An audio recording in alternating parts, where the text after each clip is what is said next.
I'm going to keep going right down the line with you. The same question. Where does emotion play in your business?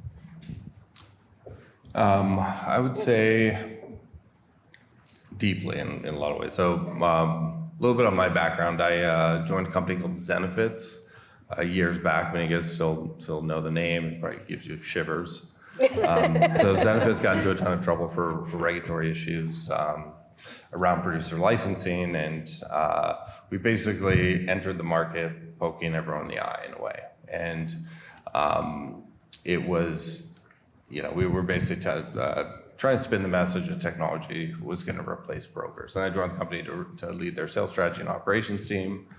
I was there for 4 or so years, and then stumbled on this problem of producer management and compliance. Ended up starting AgentSync as a result.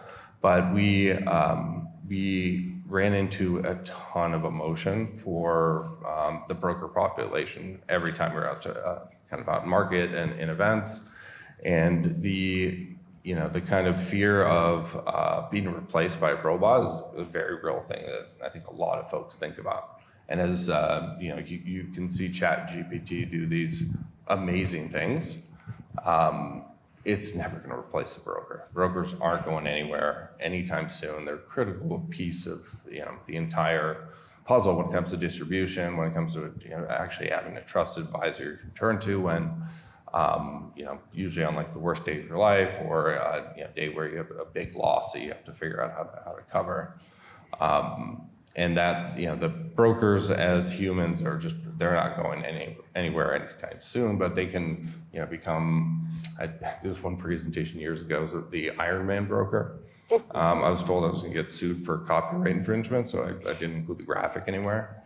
But, the future of the insurance broker is gonna be this Iron Man broker that is, mostly human, but part machine to help do the heavy lifting and really the things that they don't want to do on a manual, repetitive basis.